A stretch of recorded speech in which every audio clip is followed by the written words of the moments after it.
Well, I am here with Richard Foss, the author of Rum: A Global History, one of the edible series, which just came out here in 2012. And we're going to take just a few minutes to talk to Richard about rum. And the first question I have for him is, what got you interested in rum? Is this a recent vintage, or is this something that you encountered at a young age and it made an indelible mark upon your soul? Well, as I mentioned in the introduction to this book, my first introduction to rum was not a very positive one. I was drinking drinks with little umbrellas in them at the kind of teenage parties where underage people were drinking rotten liquor. My first time that I actually enjoyed rum was actually when I was trying to impress my date somewhere. I was dating a woman who was much more sophisticated than myself, and we were at a bar, and she confidently walked up and said, "Myers and Rocks." And I said, "Sounds great, me too." And I had no idea what Myers and Rocks were. I had pretty sure on the Rocks part, but nothing on the Myers.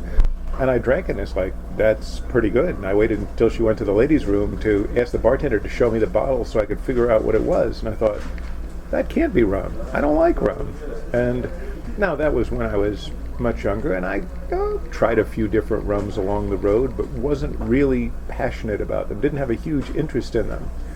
What I did discover that I was interested in was the history of rum, because of its position in commerce through history, position in smuggling. I'm just a slight bit of a maritime historian, so I'd gotten involved in reading about it.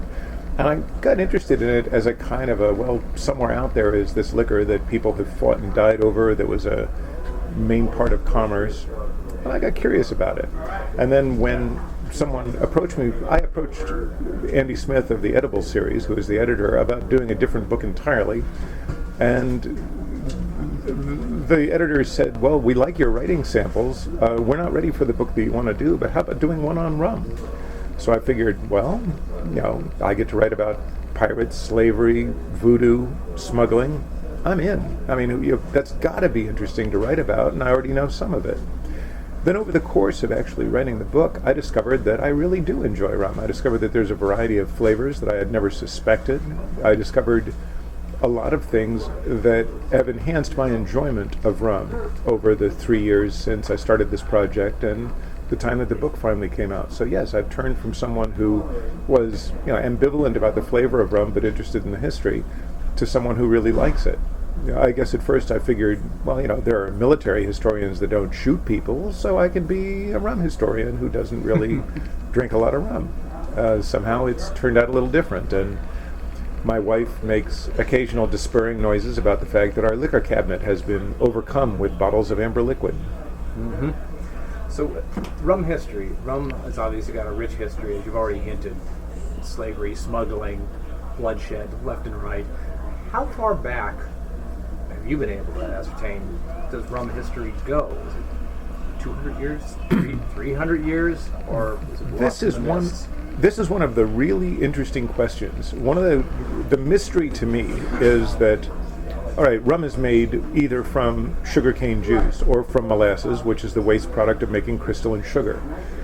The Arabs brought sugarcane to the Nile Delta, to Sicily, and then to Morocco, all before the year 1300. In all of these places, certainly in the case of Sicily and Morocco, distilling was a relatively common household craft. What could it be that nobody ever thought of taking either sugarcane juice, a sweet product, and anybody that knows anything about distilling knows if it's sweet you can distill it. How could it be that from 1300 onward nobody thought of doing anything until about 1550, when we get our first report of alcohol distilled from sugarcane in Brazil?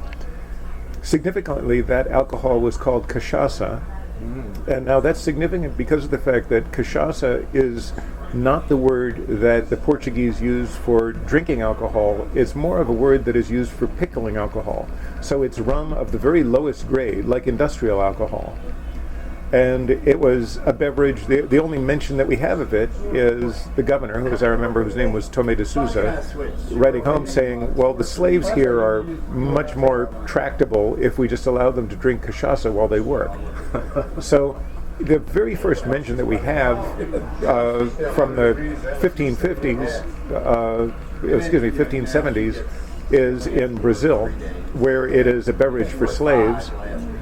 There is just a hint of another contemporary report of rum, but it's only one sentence. It was a French merchant in the Indian Ocean who mentioned that someone had served him an eau de vie made from sugar. And that's all we know. He didn't find it interesting enough to record anything else. But someone had distilled sugar around the Indian Ocean. And then the next one that we get was the famous record from about 1650 from Barbados, where someone mentions the word rum for the first time and reports on a drink called rum bouillon, which he calls a hot, hellish, and vile liquor. Hot, hellish, and terrible liquor. And so every report that we have of rum from the first 150 years is of how bad it is and how it is just not fit for a free person who has any other choice. Today, is rum still primarily a product of the, I guess we call it the Western Hemisphere, the Americas and the Caribbean, or is it South America, or is it also being... In fact, if rum is accurately measured and all of, under the definition of alcohol distilled from sugarcane, the largest sources of rum in the world are India and the South Pacific. However, for cultural reasons, for instance, much of what is distilled in India, China, and the Philippines is labeled as whiskey and in some cases as gin. There are places in Africa also where it is distilled and called waragi, which is the Ugandan pidgin for gin from wartime, or war gin. So you actually have a lot of rum that is not bottled as rum. But if you just go by alcohol distilled from sugar, the largest area in the world is not the Caribbean, it's Asia.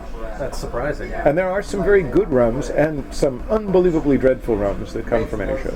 I happen to like, as just an everyday sipping rum, one of the things that I serve to people is a rum called Old Monk from India. It is, as I last checked, about the third largest selling rum in the world, and it's virtually unknown in the United States.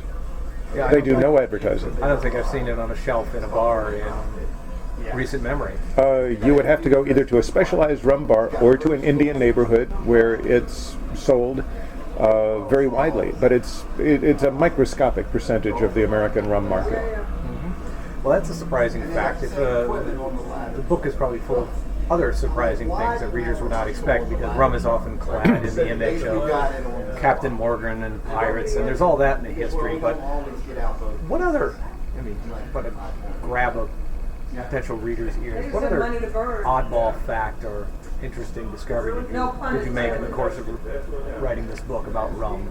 One of the things that I find most people are amazed by is that they make the same assumption about, well, rum is a Caribbean beverage.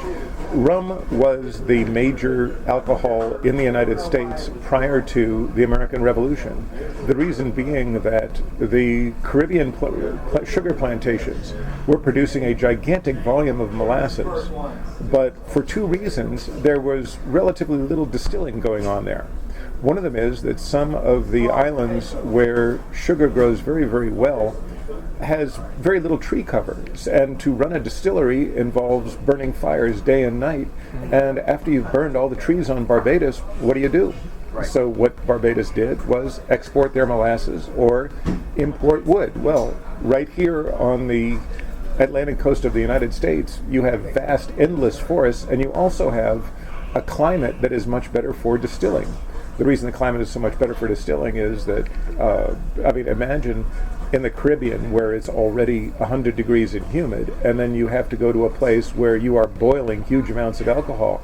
It was something that would kill people in very short order. The death rate in a lot of those early distilleries is just astonishing, because you had people working day and night in these absolutely appalling conditions.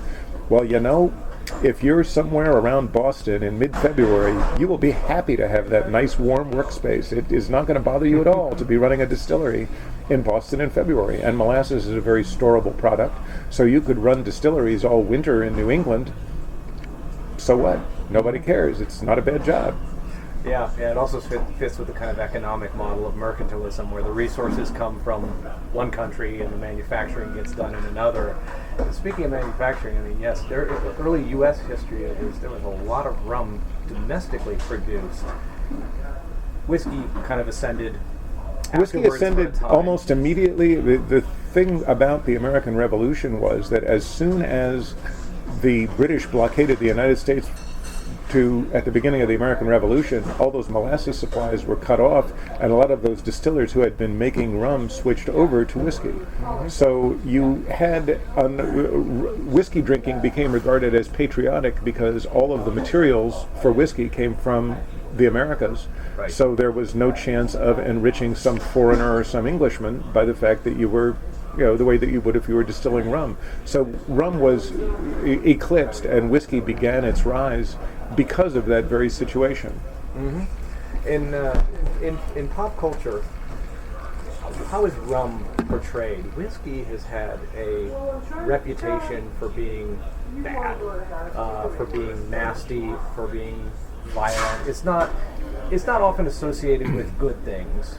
Not amongst pop culture. There's songs, there's comics, there's all sorts of stuff kind of nasty side of whiskey. What about rum? Is it a little more positive, or is it a fun drink? Is it an exotic drink? What's the image it's gotten over the years? Well, this has changed hugely over the course of American culture. Early on, rum was regarded actually as a very healthful beverage. You go back to the American colonial period, and you have people recorded as drinking a shot of rum first thing in the morning as what they called an anti-fogmatic, something to make it so that the cool fogs up in New England would not poison you. Well, you drank some rum early in the morning to heat your blood. Doctors prescribed a certain amount of rum to make up for, in summer, to make up for the bad air. You had mixtures of rum, vinegar, and fruit called shrubs that were very popular. And again, all of these were regarded as a very healthful beverage.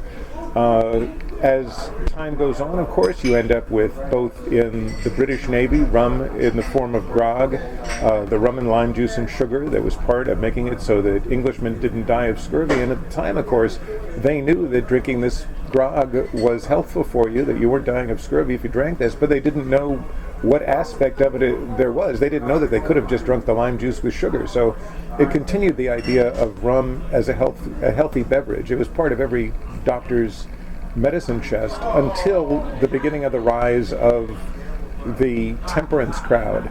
And not that you didn't have some sense of alcoholism as a problem as early as the colonial era, but it was regarded as, well, that's a problem of excessive use. And also rum was, in the case of rum punches, George Washington was serving rum punch at the White House. Martha Washington's rum punch recipe survives. It was something that was, at any genteel occasion, you'd be drinking rum punches, which are the beverage of hospitality for this period. Mm-hmm. So rum was part of hospitality in both America and elsewhere. That's why one of the things that we have a lot of rum punch recipes, like Charles Dickens's rum punch recipe still survives. It is charmingly written, like everything that Dickens ever wrote. And if you look in the books of Charles Dickens, he has Mr. Micawber. He lovingly details Mr. Micawber making rum punch and pouring over the ingredients. You see this in Jane Austen, in Charles Dickens. For a long time, rum had these positive connotations, especially when mixed with fruit and as part of rum punch. And it's not until much later that you get the prohibitionists who start railing about demon rum, and they used rum as sort of a shorthand for all alcoholic liquors, probably because I think there's more rhymes for rum than whiskey, and temperate songs have to rhyme, however badly. One of my favorite, one which I will plug for my website, I have a website at rumhistory.com at which you can hear two different versions of a song called Father's a Drunkard and Mother is Dead. That was one of the pop hits of 1845. And it's dreadful. It has lyrics like, "We were all fine until Daddy drank rum, and then all our problems and troubles begun." It's like all the things that rhyme with rum, and you couldn't figure out one to finish out that line. So, and it's not until then when you get terms coming into the English language like rummy as a synonym for someone who's drunk a lot. All of a sudden, rum starts getting that evil hard alcohol attitude. I think whiskey probably had more of the evil hard alcohol attitude because it was seen probably early on in America as more of a drink of country bumpkins as opposed to people who were more sophisticated. The more sophisticated people were drinking rum, and the country bumpkins were back there drinking some Appalachian hooch. Right. Oh, yes. Stuff that they were running from excess grain, not definitely no early high society connotations, not with whiskey. Well, this has been terrific. I'm looking forward to reading the book. Thank you. And I hope others will pick up the book and take a look at it. Richard Foss, author of Rum: A Global History, thank you for talking with me. And thank you.